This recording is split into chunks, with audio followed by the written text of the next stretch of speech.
gars yi ñu ngi leen di ziyaare waat bu baax a baax a baax a baax encore une fois bàyyi leen xel corniche bi na jeunes yi yëpp bàyyi xel corniche bi bu leen may gars yi benn buntu boo xam ne dinañ ko rëccee tey le président Ousmane Sonko en ce moment où je vous parle doit aller rentrer chez lui on doit le sécuriser dama ne ngeen bàyyi xel ñoom seen tappalekat yi yëpp ñu ngi ci nervi yi am nañu au moins benn dizaine de voitures 5 pick-up yu fees ñu ngi ci corniche bi comme ni ñuy def toujours dañu bëgg a forcer Ousmane Sonko mu jaar ci corniche bi parce que nervi yaa ngi foofu dama ne jeunes yi laay waxal gatsa dama ne jeunes yi laay waxal sànq ñu ngi leen di jox benn information le fils de Macky Sall Amadou Sall indi nañu li nga xam ne moom mooy ay mercenaires jële leen Dubaï indi nañu ay mercenaires jële leen Dubaï le fils de Macky Sall Amadou Sall indi nañu ay mercenaires jële leen Dubaï dama ne gatsa la ñu wax na ñëpp taxaw def face dama ne dégg naa rey nañu benn nervi loolu du dara nervi il faut ñu traquer leen xàmmee leen nervi yi ñu traquer leen nervi yi amuñu sécurité ñoom on n'a qu'à reconnaître les nervis ñu traquer leen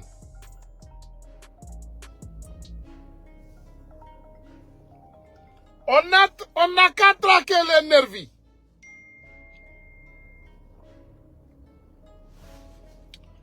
gatsa rek dama ne ñoom ñëpp ñu ngi ci corniche bi nee nañu yoo Sonko la ñu pareel noonu gars yi ne vous en faites pas on n'a pas besoin de costume sur ce combat gatsa rek xale yi am naa ngëm-ngëm ci yéen xale Bargny rafetlu naa seen taxawaay xale Medina rafetlu naa seen taxawaay dama ne gatsa rek bu kenn dellu ginnaaw nanu continuer ba gaa yi wàcc réew mi tey nañu continuer Bamba Fall mu Medina yëg nañu sa recrutement des nervis yéen ñëpp yëg nañu leen Messi yëg nañu leen on vous connaît Boy Mambay ñaay yëg nañu leen pare leen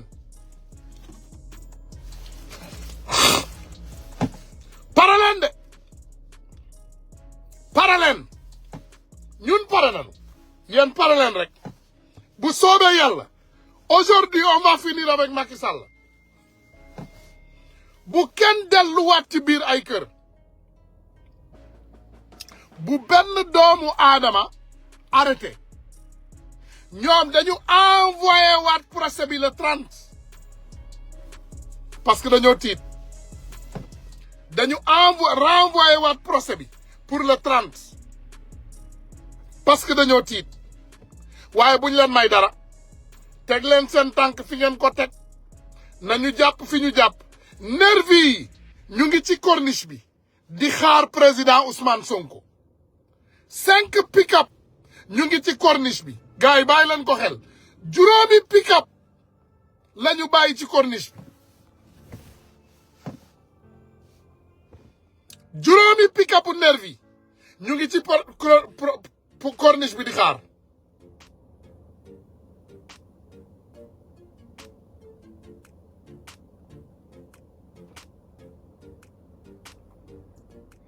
juróomi pick-up Macky jeunesse bi laay wax am na jeune quelques-uns yu ñu ne ñoom dañ leen interpeller comme ni ñuy def noonu nañu dem libérer suñu frères yi li ñu daan dal bum ñu dalaat bu kenn dellu ci biir kër yi nañu dem libérer suñu frères yi ñu jàpp Il ne faut pas qu'on trahisse ce projet. Il faut faire face à ces délinquants. waxtu dee bu jotee jaam rek mooy dund waxtu dund bu jotee kenn du dee. gars yi gatsa nañu agir tey ñu pare ak ñoom tey nañu continuer combat bi.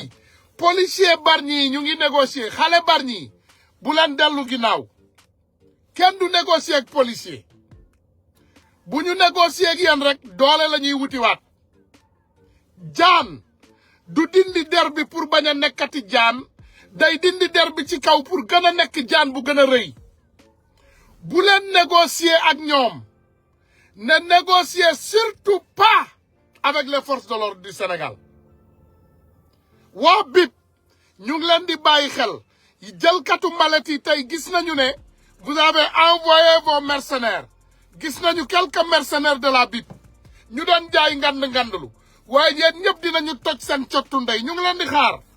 ma ne leen nguur du c'est pas pour nguur du pour toujours gis nga nguur dafay jeex nguuru Macky Sall bi dina jeex yéen nervi yi rax ci police bi yëpp vous allez être traduits à la justice. yéen ñëpp dinañ leen jàpp dem leen rek nguur du jeex yéen ñi baax continuer leen baax yéen a ngi baax ba léegi waaye ci seen biir am na ay traître ci BIP xam nañu leen dinaa dénoncer seeni ay tur xaar leen rek waa BIP xam nañu leen. gars yi nañu continuer combat bi. ce combat est à maintenir la pression est à maintenir sur Macky Sall. nañu xeex. voilà Bamba Fall moo jël ay nervi nañu Dakar ndeem moog ay nervem borom nervi yëpp négociation amul de bu benn nit négocier bu leen yërëm kenn ku lay bëgg a rey soo ko jàppee faat ko dafa dagan légitime défense la ku bëgg a jël sa bakkan boo jàkkaarloo ak moom jëlal bosam bàyyi leen négocier xale Bargny bu leen négocier ak policier yi policier kenn du négocier ak moom.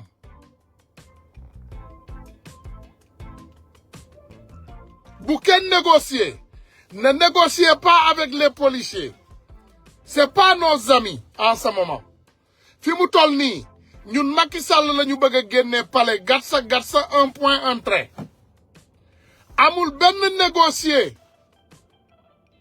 te ba léegi ñu ngi xaar réponse ci ñetti magistrat yi nga xam ne ñoom la ñu tànn jox naa leen tur yi démb dinañu ñëwaat encore ci ñoom bu soobee yàlla amul dellu ginnaaw de gatsa rek. l'heure n'est pas à la négociation Ousmane Sonko mi ngi waaj a ñibbi këram dañ ko bëgg a karaat encore forcer ko mu jaar ci corniche bi comme sëy yooyu ñuy def tey la final match nul amul fenn déedéet final match nul amul final prolongation la série de penalty un gagnant donc bu ñu ñibbee ce qui veut dire que dañu nangu ne Macky Sall moo gagné su fekkee da ngeen ñibbi nangu leen rek ne da ngeen di bàyyi nguur gi ci loxo Macky Sall waratuñu nangu Macky Sall njiite Sénégal après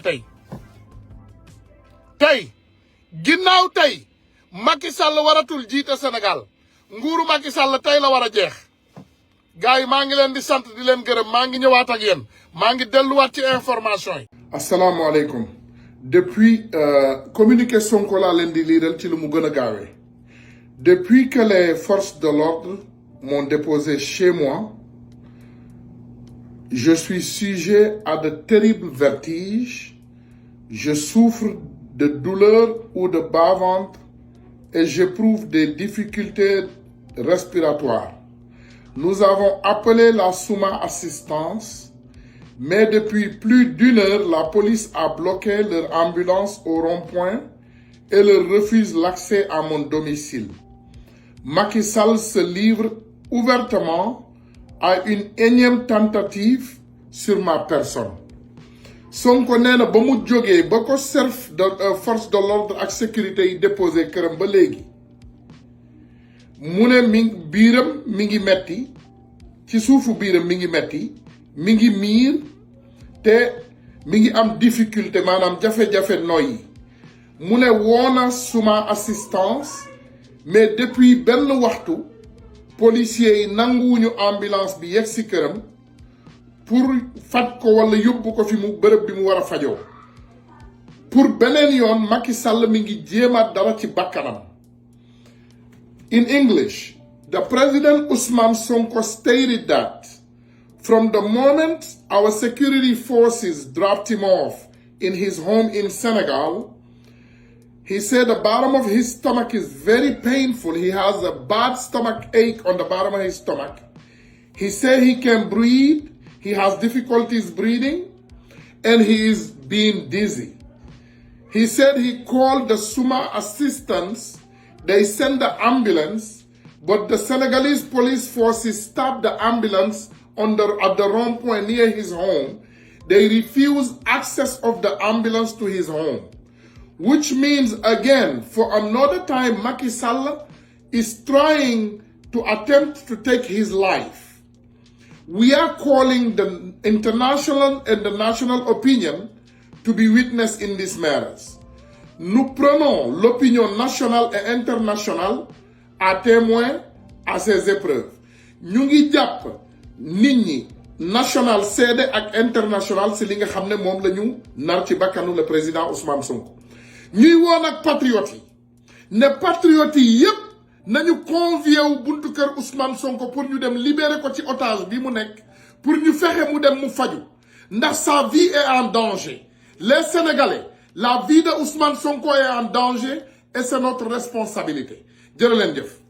Chers compatriotes, encore une fois, sauver Sonko, c'est sauver le projet. Si on ne va pas chez Sonko pour forcer ces délinquants de quitter sa maison, il risque sa vie. Sonko ils ont essayé à l'assassiner. Ils l'ont empoisonné en ce moment où je vous parle. Au moment où je vous lis ces lignes, il est souffrant, il est chez lui. On appelle les patriotes à travers le monde d'aller le sauver.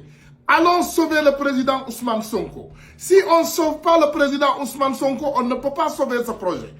J'appelle tous les Sénégalais de se mobiliser ce soir. Qu'on aille passer la nuit avec ces policiers. Aller faire le rack. Aller dégager ces délinquants de sa maison définitivement pour que le président Ousmane Sonko puisse se rendre à l'hôpital pour se soigner. Si on ne le fait pas, on risque ce projet. Mes frères patriotes, à travers le monde, nañu jóg gatsa ñu dem jëli président Ousmane Sonko këram mu faju. Un point, un trait. Wa salaamu aleykum.